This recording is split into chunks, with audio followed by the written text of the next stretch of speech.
বন্ধুরা, এই শীতের সময় কাঁচা টমেটো আর আলু দিয়ে এই মায়া মাছের রেসিপিটা এত ভালো লাগে যে একবার খেলে কিন্তু স্বাদ মুখে লেগে থাকবে।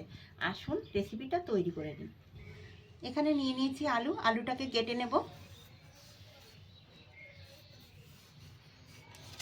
আলুটাকে এরকম একটু ছোট ছোট টুকরো করে কেটে নেব।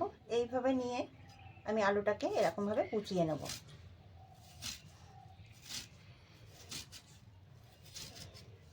যেরকম আলু ভাজা কাটে, আলু ভাজার থেকে একটুখানি মোটা করে কেটে নেব। টমেটোটাকে এখন কেটে নেব।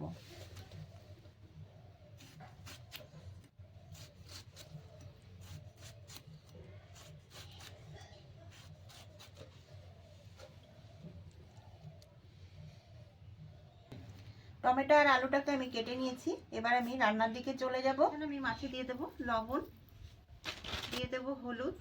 লবণ আর হলুদটাকে ভালো করে মেখে নেব।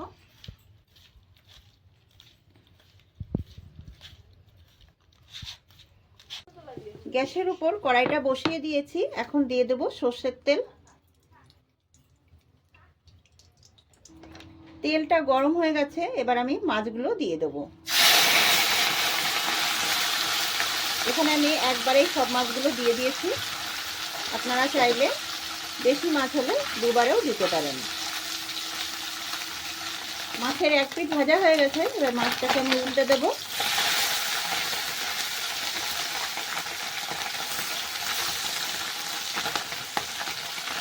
মাছটা ভাজা হয়ে গেছে, এবার আমি তুলে নেব।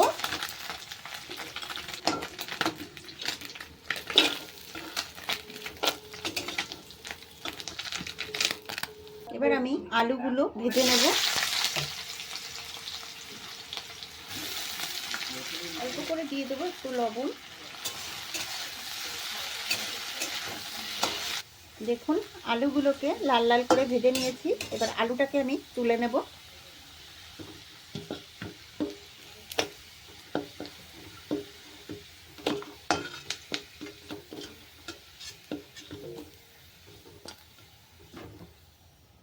এর ভিতরে দিয়ে দেবো দুটো শুকনো লঙ্কা, দেব 1 চামচ জিরে। এর ভিতরে দিয়ে দেবো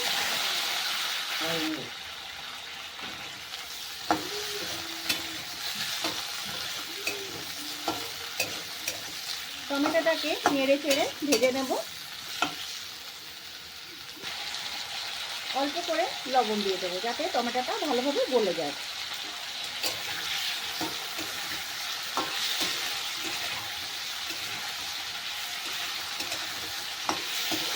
কিছু সময় ঢাকনা দিয়ে একটু রান্না করে নেব। ঢাকনাটাকে এবার তুলে নেব।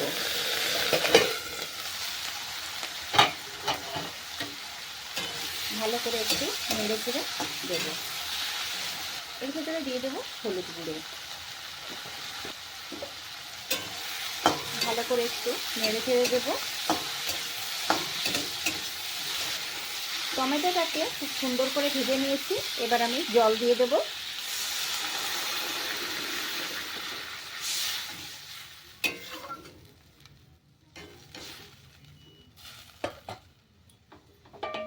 কিছু সময় ঢাকা দিয়ে রান্না করে নেব।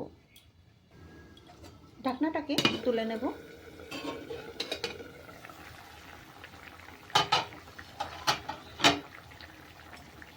এবার এর মধ্যে দিয়ে দেবো ভাজা মাছ আর আলু।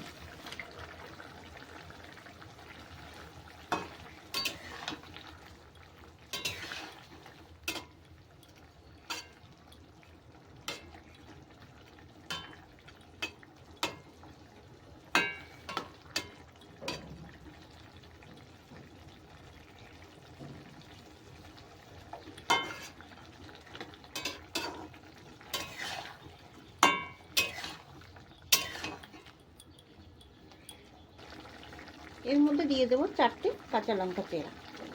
ঢাকা দেবো। ঢাকা দিয়ে রান্না করে নেব। এবার আমি ঢাকনাটা তুলে নেব।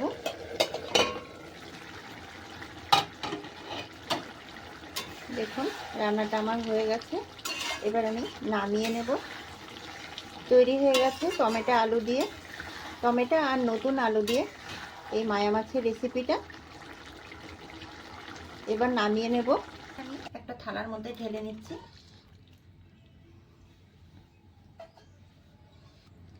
কাঁচা টমেটো আর নতুন আলু দিয়ে গরম গরম এই মায়া মাছের রেসিপিটা এত ভালো লাগবে খেতে, ভাতের সাথে একদম অসাধারণ লাগবে।